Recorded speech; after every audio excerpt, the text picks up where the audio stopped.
আজকে আলোচ্য বিষয়ে বাবা সন্তানের মাঝে সম্পর্ক কেমন হওয়া উচিত। এক নম্বরে আমাদের যদি সন্তানদেরকে আনুগত্যশীল হিসেবে গড়ে ওঠাতে চাই তাহলে ইসলামী শিক্ষা দিতে হবে। বেসিক যে ইসলামী শিক্ষাটা আছে সেটা দিতে হবে। 2 নম্বর, সন্তানকে সময় দিতে হবে। 3 নম্বর, সন্তানের সাথে পরামর্শ করতে হবে যে কোনো সিদ্ধান্তের বিষয়ে। 4 নম্বর, নিজের কোনো সিদ্ধান্ত চাপিয়ে না দেওয়া। 5 নম্বর, সন্তানের কাছে কোনো কিছু গোপন না রাখা।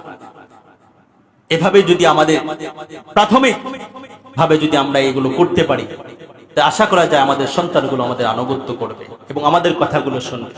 আউযু বিল্লাহি মিনাশ শাইতানির রাজীম। বিসমিল্লাহির রাহমানির রাহিম। فلما بلغ معه السعي قال يا بني إني يرى في المنام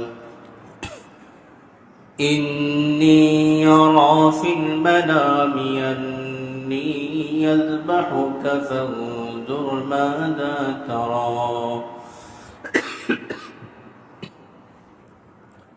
قال يا أبت افعل ما تؤمر ستجدني إن شاء الله من الصابرين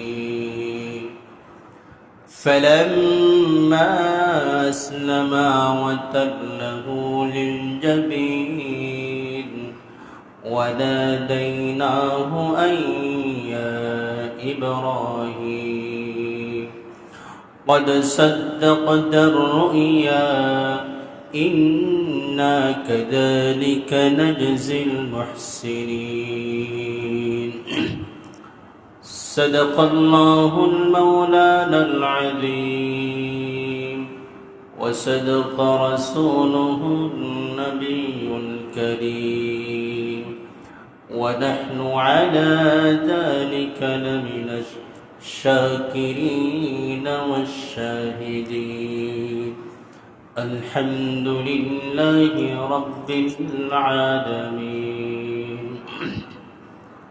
اللهم صل على محمد وعلى آل محمد كما صليت على إبراهيم وعلى آل إبراهيم إنك حميد مجيد اللهم بارك على محمد وعلى آل محمد كما باركت على إبراهيم وعلى آل إبراهيم إنك حميد مجيد سبحانك لا علم لنا إلا ما علمتنا إنك أنت العليم الحكيم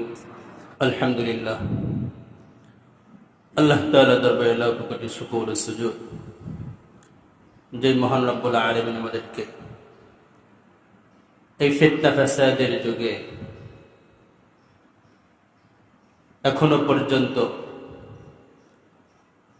ঈমানের উপর অটল অবিচল থাকার তৌফিক দিয়েছেন। সেই সাথে অসংখ্য অগণিত নিয়ামত দিয়ে আমাদেরকে ভরপুর করে রেখেছেন। এমন হাজারো নিয়ামত আল্লাহ রাব্বুল আলামিন আমাদেরকে দিয়েছেন,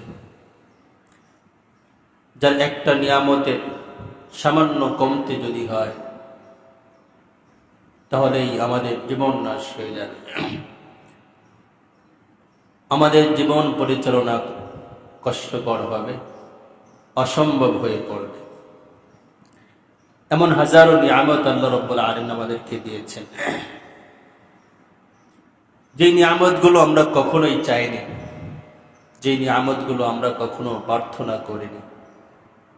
দুনিয়াতে কোনো কিছু চাওয়ার আগে পাওয়াটা অসম্ভব, কিন্তু আল্লাহ রাব্বুল আলামিন যা কিছু আমাকে দিয়েছেন তার কোনোটাই আমি চাই। জন্ম থেকে মৃত্যু পর্যন্ত একটা মানুষের কত কিছুর প্রয়োজন হয়। প্রতিটা মুহূর্তে অক্সিজেনের নবায়নের প্রয়োজন হয়। আল্লাহ রাব্বুল আলামিন সকল দায়িত্ব নিয়ে মানুষগুলোকে বেঁচে থাকার ব্যবস্থা করেছেন। এর একটাই উদ্দেশ্য, সেটা হলো আল্লাহ রাব্বুল আলামিনের সবকিছু ভোগ করে সেজন্য আল্লাহ রাব্বুল আলামিনের শুকরিয়া জ্ঞাপন করে।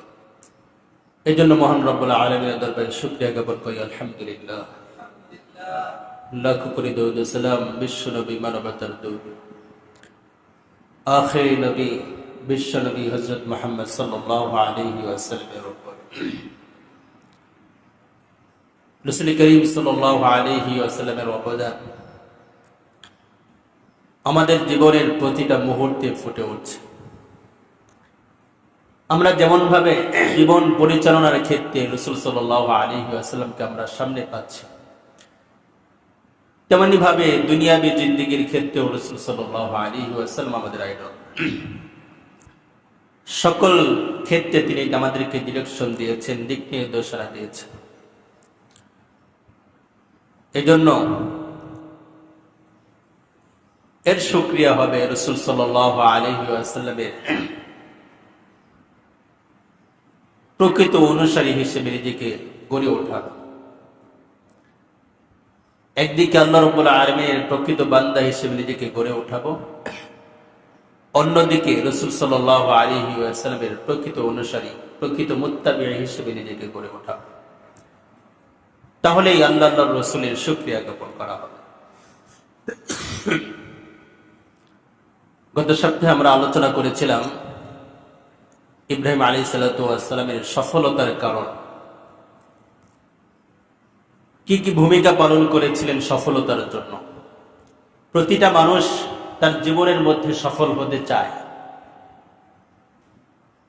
প্রতিটা মানুষের তামান্না কোনো না কোনো দিকে সেজন্য সফল হয়। তার একটা তামান্না থাকে, আশা থাকে, লক্ষ্য থাকে। সেই লক্ষ্য পানে সবাই ছুটতে চায় বা সেই সফলতার চূড়ায় সে যাইতে চায়। ইব্রাহিম আলাইহিস সালাতু ওয়াস সালামের সফলতা সম্পর্কে আমরা জানি। আল্লাহ রাব্বুল আলামিন আমাদেরকে ইব্রাহিম আলাইহিস সালাতু ওয়াস সালামের ঘটনা শোনাইয়েছে, তার সফলতার ধাপগুলো আমাদেরকে জানিয়েছে। আমাদের শুধু এই ইব্রাহিম আলাইহিস সালাতু ওয়াস সালামের ঘটনা শোনানো শুধুমাত্র এটা উদ্দেশ্য নয় আল্লাহ রাব্বুল আলামিনের।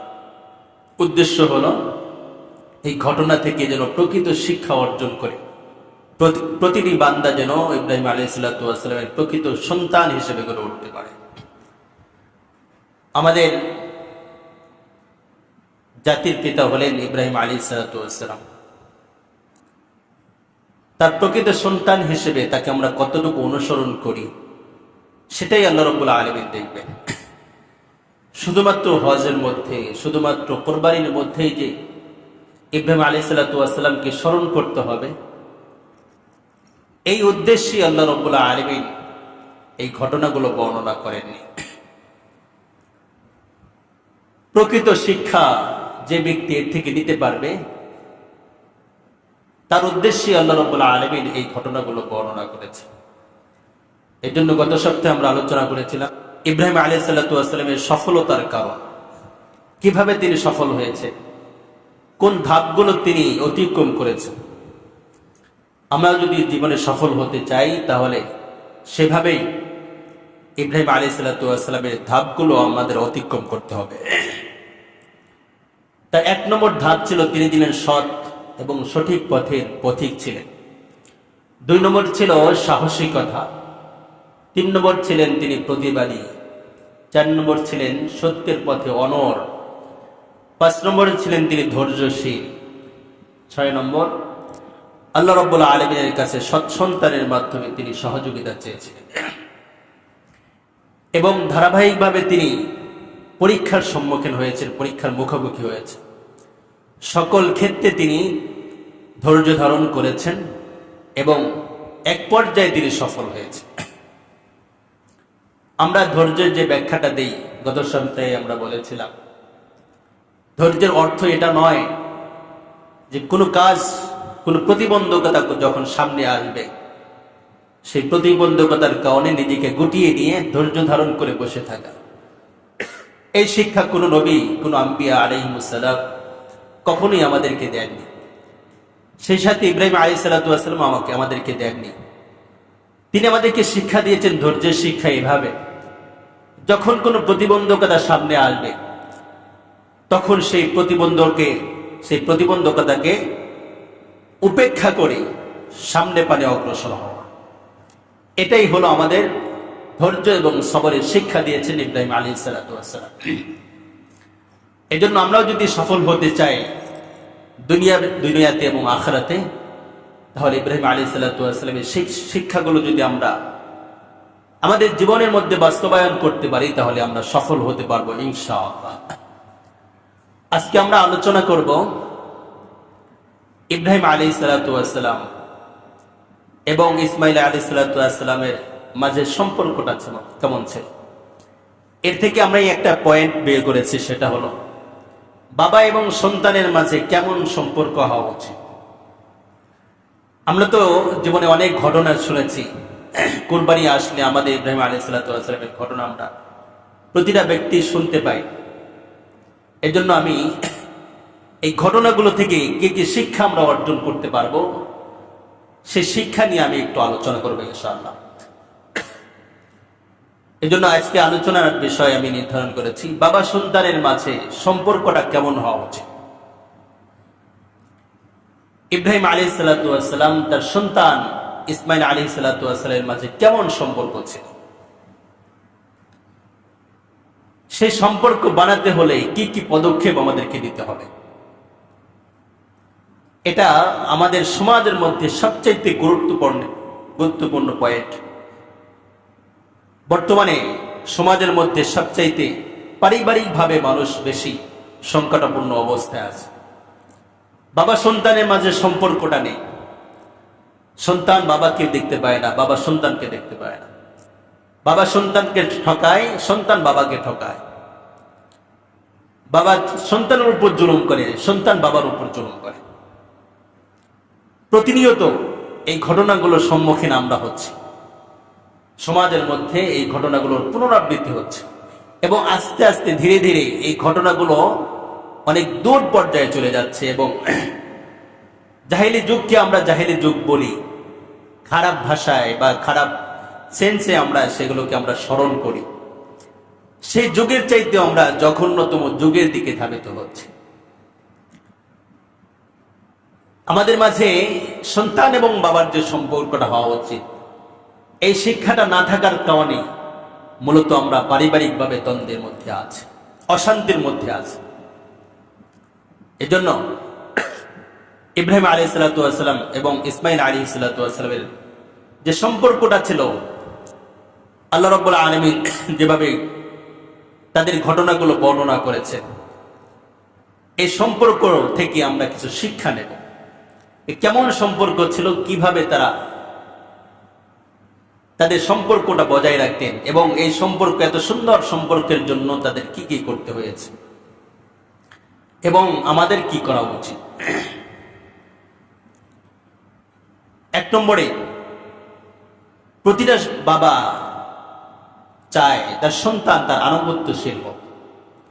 প্রতিটা বাবার এই তামান্না থাকে, ভালো হোক অথবা মন্দ হোক। একটা বাবা অন্যজনের কাছে সে খারাপ ব্যক্তি হতে পারে, কিন্তু সন্তানের কাছে সে বাবা।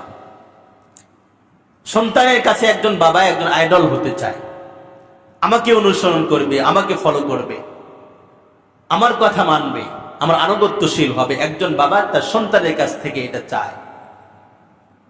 হতে পারে সেই বাবাটা অন্যের কাছে, সমাজের কাছে এটা খারাপ ব্যক্তি হিসেবে পরিচিত, কিন্তু সন্তানের কাছে সে খারাপ হতে চায় না। সন্তানের কাছে একটা আদর্শবান বাবা হতে চায়। প্রতিটা ব্যক্তির এই তামান্না থাকে। তো আমাদেরও সবারই এই তামান্না আছে যে আমরা যেন আমাদের সন্তানগুলো যেন আনুগত্যশীল হয়, আমাদের সন্তানগুলো যেন আমাদের আনুগত্যশীল হয়, আমাদের কথাগুলো মানে, আমি যেভাবে ডিরেকশনগুলো দেব সেই অনুযায়ী যেন সে চলে। এটা হতে পারে দুনিয়াবী লাইনে অথবা আখিরাতের লাইনে। একটা সন্তান যখন, একটা বাবা যখন সন্তানের কাছে ভালো পড়ালেখা চায়, ভালো পড়ালেখার জন্য সন্তানের যা প্রয়োজন সেটা করতে চায়, তার ইচ্ছা অনুযায়ী ইচ্ছা পূরণের জন্য একজন সন্তানকে সর্বাত্মক সহযোগিতা করে। তার যদি ইচ্ছা থাকে আমার সন্তান একজন ইঞ্জিনিয়ার হবে, সেই দিকে পড়ালেখা করানোর জন্য সে সর্বাত্মক চেষ্টা করে এবং খরচগুলো বহন করে, অনায়াসে সে খরচগুলো দিয়ে দেয়। আর যদি কথা না শুনে অন্য পথে যায়, তখন বাবা ব্যথিত হয় এবং তাকে পরিপূর্ণ সহযোগিতা করতে চায় না। একজন বাবা যদি যায় সে ডাক্তার হবে, ছোটবেলা থেকে যদি স্বপ্ন থাকে, সেভাবেই তাকে মানুষ করতে চায় এবং সে মনে করে যে আমার কথা শুনে সে যেন ভালো একজন ডাক্তার হবে। সফলতার স্বপ্ন খোঁজে প্রতিটা বাবা তার সন্তানের থেকে। এজন্য আমরাও সেই স্বপ্নগুলো দেখি, দুনিয়া বিল্লাইনি হোক অথবা উখরা বিল্লাইনি হোক। একজন বাবা সে যদি আল্লাহওয়ালা হয়, আল্লাহ রাব্বুল আলামিনের প্রিয় পাত্র হয়, খাঁটি মুসলিম হয়, প্রকৃত মুমিন যদি হয়, সে চায় আমার সন্তানের জন্য এভাবে প্রকৃত মুমিন হোক, সেভাবে সে চেষ্টা করে। এই ব্যত্যয় ঘটলে তার থেকে মুখ ফিরিয়ে নেয়। এর সলিউশন হলো দুনিয়াতে হোক অথবা আখিরাতে হোক, সন্তানের থেকে যদি আমি সফলতা পেতে চাই বা আমার ইচ্ছা অনুযায়ী আমার আনুগত্যশীল হোক, এটা যদি চাই, আমাদের সবাইকে একটা শিক্ষার দিকে ধাবিত হতে হবে। সেই শিক্ষাটা হলো ইসলামী শিক্ষা, কোরআন সুন্নাহর শিক্ষা। কোরআন সুন্নাহর প্রকৃত জ্ঞান, কোরআন সুন্নাহর শিক্ষা যদি কোনো সন্তানের মাঝে থাকে, কোরআনের প্রতি মহাব্বত এবং ভালোবাসা যদি কোনো সন্তানের মাঝে থাকে, তাহলে সে দুনিয়াতে হোক অথবা আখিরাতে হোক, উভয় জগতে সে সফলতা অর্জন করতে পারবে খুব সহজে। একজন বাবা সে সন্তানের থেকে সে সফলতা খুব সহজেই ছিনিয়ে আনতে পারবে। সে সন্তান থেকে যে আনুগত্যশীলতার আশা করেছিল সেটা সে সহজেই পাবে। আমাদের ভুলগুলো এখানে হয়, মূল শিক্ষাটা আমরা দিতে পারি না। কোন শিক্ষাটা দিলে সে আমার আনুগত্যশীল হবে, সেটা আমরা নেওয়া দেওয়ার কারণে, আমাদের অজ্ঞতার কারণে আমাদের সন্তানগুলো দুনিয়াতেও সফল হয় না, আখিরাতেও সফল হয় না এবং আমাদের আনুগত্যশীল হয় না। যে সময়গুলো, যে ধাপগুলো আমাদেরকে অর্জন করতে হবে, যে ধাপগুলো আমাদেরকে অতিক্রম করতে হবে, এক নম্বরে হলো আমাদেরকে ইসলামী শিক্ষায় শিক্ষিত করতে হবে। ইসলামী যে বেসিক যে জ্ঞানগুলো আছে, বেসিক জ্ঞানগুলো তাদেরকে দিতে হবে। দুনিয়াবীর লাইনে পড়ো, কিন্তু বেসিক যে জ্ঞান, আল্লাহকে চেনা, রসুলকে চেনা, কোরআনকে ভালোবাসা, সুন্নাহকে ভালোবাসা, এই জ্ঞানটাও অর্জন করাতে হবে তাকে, এই শিক্ষাটা তাকে দিতে হবে। এক নম্বর, যদি সন্তানকে আমি আনুগত্যশীল হিসেবে পেতে চাই। দুই নম্বরে, আমরা সন্তানদেরকে সময় দিতে চাই না। ব্যস্ততার কারণে আমরা স্বল্পতার অজুহাতে সন্তানদেরকে আমরা সময় দিতে চাই না। আমার থেকে সন্তানগুলো সবকিছু শিখবে। রাসূল করিম সাল্লাল্লাহু আলাইহি ওয়াসাল্লাম বলেছেন, কুল্লু মাউলুদিন ইউলাদু আলাল ফিতরা ফাআবাওয়াহু ইউহাফিদানিহি আও ইউমাদ্দিসানিহি আও ইউনাসসিরানিহি। রাসূল সাল্লাল্লাহু আলাইহি ওয়াসাল্লাম বলেছেন, একজন সন্তান যখন ভূমিষ্ঠ হয়, তখন সে ফিতরাতের ওপর মুসলিম হিসেবে সে জন্মগ্রহণ করে, অন্য কোনো ধর্মাবলম্বী হিসেবে সে জন্মগ্রহণ করে না, একজন মুসলিম হিসেবে সে জন্মগ্রহণ করে।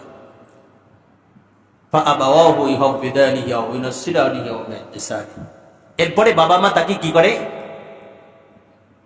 হয়তোবা তাকে ইহুদি বানায় দেয়, অথবা নাসরাদের পদাঙ্ক অনুসরণের জন্য তাকে তৈরি করে ফেলে, অথবা তাকে মজুসি বানিয়ে দেয়, ভিন্ন ধর্মের শিক্ষা তাকে দিয়ে ফেলে, যে কারণে সে ভিন্ন ধর্মী হয়ে যায়। তার প্রকৃত দায়িত্ব আমাদের উপর ছিল। রাসূল সাল্লাল্লাহু আলাইহি ওয়াসাল্লাম এখানে বাবার যে ভূমিকা সেটা স্পষ্ট আকারে বর্ণনা করেছে। একজন সন্তান যদি ভালো হয় বাবার কারণে হয়, মায়ের কারণে হয়। একজন সন্তান যদি খারাপ হয়, প্রথম যাকে আল্লাহ রাব্বুল আলামিনের কাছে দাঁড়াতে হবে এর জন্য তারা হলেন বাবা মা। তাদের কারণে সন্তান খারাপ হয়। এজন্য প্রথম যে কাজ আমাদেরকে করতে হবে, সন্তানকে সময় দিতে হবে। সন্তানের পেছনে খরচ করার জন্য আমরা অনেক কষ্ট করি, বাহিরে অনেক সময় ব্যয় করি। শেষে গিয়ে দেখা যায় আমি অফিসে যাই যখন সন্তান ঘুমিয়ে থাকে, আমি অফিস থেকে ফিরি যখন সন্তান ঘুমিয়ে থাকে। সন্তানের সাথে আমার সময় না দেওয়ার কারণে সন্তান আমাকে পর্যালোচনা করতে পারে না। আমি কেমন, আমি কি চাই, সন্তান সেটা আমার থেকে নিতে পারে না। এই জন্য সন্তানের মতো হয়ে গড়ে ওঠে, অথবা যার কাছে সে সময় দিচ্ছে তার থেকে শিক্ষাটা গ্রহণ করে। সে বাবাকে পায়নি, কিন্তু পাশের বাড়ির একজন সন্তানকে পেয়েছে। সে যদি ভালো হয় ভালোর দিকে যাচ্ছে, সে যদি খারাপ হয় খারাপের দিকে যাচ্ছে। এজন্য আমি সময় যখন দিচ্ছি না তখন অন্যকে সে সময় দেবে। অন্যের থেকে যে শিক্ষাটা নেবে সেটা তার মধ্যে গেঁথে যাবে। এজন্য 1 নম্বর আমাদেরকে সন্তানদেরকে সময় দিতে হবে। সেই সময়ের মাঝে ইসলামী যে কালচারগুলো আছে, একজন মুআদ্দাব ছাত্র, একজন মুআদ্দাব সন্তান হওয়ার জন্য যে শিক্ষাগুলো দেওয়ার প্রয়োজন, বাবা থেকে সে শিক্ষাগুলো সে অর্জন করে। একজন সন্তান আমরা কতটুকু উপলব্ধি করেছি জানি না, অবজারভেশন করেছি জানি না। একজন সন্তান সবচাইতে বেশি ফলো করে বাবাকে। তার বাবা কিভাবে খায়, তার বাবা কিভাবে হাঁটে, কিভাবে যায়, কিভাবে কথা বলে, একজন সন্তানের মাঝে অনেক কিছু ফুটে ওঠে। এজন্য বাবা সন্তানকে যত সময় দিবে তত সন্তান বাবার থেকে শিক্ষা গ্রহণ করবে। 2 নম্বরে আমাদের যে গ্যাপটা হয়, সন্তানের সাথে যখন সন্তান একটু বড় হয়, বোঝ শক্তি যখন হয়, বোঝার আগ পর্যন্ত আপনি যা বলবেন সেটাই সে করবে। যখন সামান্য বুঝ হবে, তার বোঝার মতো যতটুকু শক্তি আছে ততটুকু তার সাথে পরামর্শ করা। আমার পারিবারিক হোক, সামাজিক হোক, যে কোনো কাজ আমি যখন কোনো পদক্ষেপ নেব, কোনো কাজ করতে যাব, তখন সন্তানের সাথে যদি যায় তাহলে তার সাথে পরামর্শ করা। এটা আমাদের সমাজের মধ্যে এই গ্যাপটা অনেক বেশি। বাবারা চায় আমি যে অর্ডার করব সন্তান সেটা শুনতে হবে, না, এটা পদ্ধতি নয়। ইব্রাহিম আলাইহিস সালাতু ওয়াস সালাম, ইসমাঈল আলাইহিস সালাতু ওয়াস সালামকে এভাবে ডিরেকশন দেন, এভাবে বাধ্য করেননি যে তোমাকে কুরবানি হতে হবে।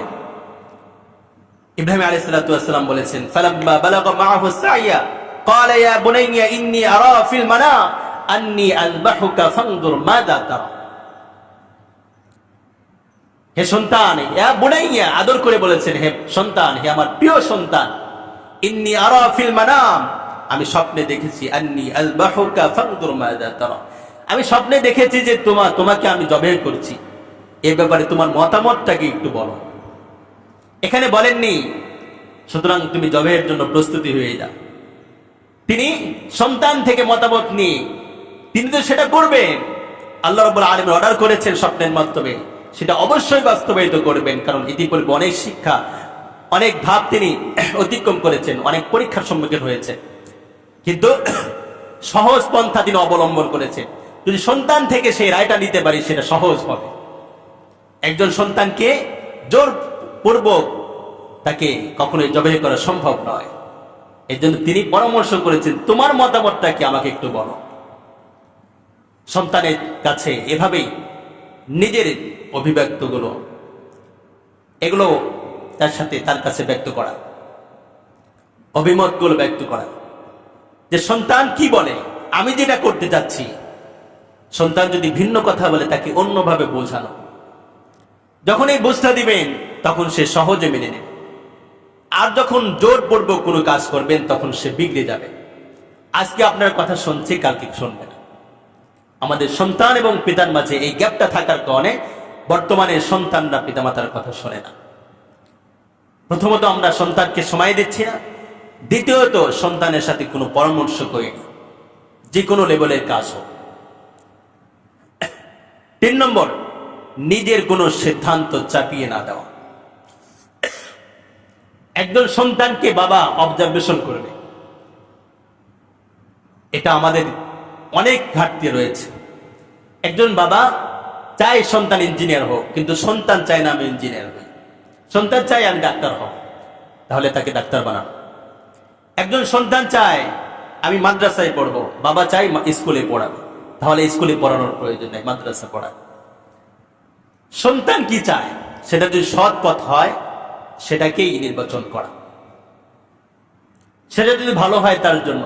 নিজের আশা আকাঙ্ক্ষা অনেক থাকতে পারে, কিন্তু সন্তান যেটা চায় সেই পথে যদি হাঁটা যায় তাহলে স্বপ্নটা খুব দ্রুত বাস্তবায়িত হবে। যে উন্নত দেশগুলো আছে তারা এভাবে সন্তানগুলোকে অবজারভেশন করে, সন্তানের কোন দিকে মাইল রয়েছে, সন্তান কি করতে চায়, সে তার মন মানসিকতা কেমন, তার মাইন্ড সেট আপটা কেমন হয়ে গড়েছে, এটা প্রতিটা বাবা বা রাষ্ট্রীয়ভাবেও এগুলো অবজারভেশন করে। যে যেদিকে যাইতে চায় তাকে সেদিকে খাটানো হয়। এ কারণে দেখা যায় যে অনেক অল্পতেই সহজেই সে সফলতা অর্জন করতে পারে। কিন্তু বাংলাদেশের পরিস্থিতি এর ব্যতিক্রম। প্রতিটা বাবা স্থির করে রাখে আমি তাকে এটা বানাবো, সে চাক বা না চাক জোরপূর্বক ভাবে সেটা করে ফেলে। বিপরীতে দেখা যায় সেটা অর্জন করতে গিয়ে হয়তো বা অনেক সময় ছিটকে পড়ে যায়, অনেক সময় বাবা মার অবাধ্য হয়ে যায়, অনেক সময় সেটা অর্জন করতে গিয়ে অনেক কষ্ট ক্লেশ বা এই ধাপগুলো অতিক্রম করতে হয়। এজন্য 3 নম্বর আমাদের কাজ হলো সন্তানের উপর কোনো সিদ্ধান্ত চাপিয়ে না দেওয়া, পরামর্শ সাপেক্ষে সে যেটা করতে চায় সেটা তাকে বলা যে তুমি তাহলে এভাবেই করো। এর মাঝে আমাদের যে আরেকটা সমস্যা, সন্তানের মাইন্ড সেট আপটা আমরা বুঝতে পারি না। সন্তান বাড়িতে বাহিরে থেকে ঘরে ঢুকেছে, এখন সে ক্লান্ত, তাকে আবার বলি কোনো একটা কাজের জন্য নির্দেশনা দেয়, তুমি এই কাজটা করে আসো বা এখনই করতে হবে, তার মধ্যে যে একটা চাপ রয়েছে সেটা আমরা অনুভব করি না। যখন তখন তাকে অর্ডার করি, ফলে দেখা যায় সে অবাধ্য হয়ে যায়, সে বলে আমি পারবো না। এটা যদি আমরা বুঝে শুনে তাকে এই কথাটা বলতাম, এই ডিরেকশনটা দিতাম, তাহলে সেই কাজটা হয়ে যেত। যখন সে ক্লান্ত নেই, অবসরে আছে, তখন যদি বলতাম বাবা এই কাজটা তুমি একসঙ্গে করে ফেলো, তাহলে অবশ্যই সেটা ভালোভাবেই নিত। কিন্তু আমরা এই কাজটা একদমই করি না। সে কোন অবস্থায় আছে, কিভাবে আছে, এটা আমরা কখনোই বাজ বিচার করি না। যখন মনে যাচ্ছে তাকে আমি অর্ডার করছি, এটা আমাদের বড় একটা ভুল। সন্তান অবাধ্য হওয়ার বড় একটা ভুল হলো এটা, যে নিজের কোনো সিদ্ধান্ত তার কোনো কিছু বাদ বিচার না করে সেগুলো চাপিয়ে দেওয়া। 4 নম্বর, সন্তানের কাছে কোনো কিছু গোপন না রাখা, যেগুলো ওপেন করা যায় সেগুলো গোপন না রাখা। একজন বাবা কোথায় চাকরি বাকরি করছে এটা সন্তানের কাছে গোপন থাকবে না। বাবা কখন আসবে যাবে, তার শিডিউলটা কেমন হবে, তার চাকরির ধরনটা কেমন, বা সংসারের কোনো সিদ্ধান্ত হয়েছে সন্তান জানে না, এমন যেন না। সন্তান যখন জানবে আমার বাবা আমার থেকে অনেক কিছু গোপন করে, তখন সেও গোপন করে শিখে যাবে যে বাবা আমার থেকে গোপন করে, আমাকেও গোপন করেই করতে হবে। এটা আমাদের মাঝে, আমাদের সমাজের মাঝে, প্রতিটা পরিবারের মধ্যে আছে যে অনেক ডিসিশনগুলো আমরা গোপন করি। সন্তানের কাছে পারিবারিক কোনো কিছু গোপন না করা। যখন খোলাসা ভাবে আমার দুইজনের মাঝে সম্পর্ক থাকবে, ওপেনলি থাকবো আমরা দুইজন, তখন এর মধ্যে কোনো ফাটল সৃষ্টি হবে না, অবাধ্যতা আসবে না। সন্তান পিতার প্রতি যত্নশীল হবে, তার কথার প্রতি যত্নশীল হবে এবং তাকে আনুগত্য করার জন্য বড়িয়া হয়ে পড়বে। বাবা যখন যখন বলছে আমি এটা আমাকে এটা করতেই হবে, কিন্তু সেই শিক্ষাটা আগে দিতে হবে, সে আদাবটা আগে দিতে হবে, এবং যে পদক্ষেপগুলো নিতে হবে আমাদেরকে, এটা যদি না নেই কখনো এটা অর্জন হবে না। সেই পদক্ষেপগুলো আমাদেরকে নিতে হবে।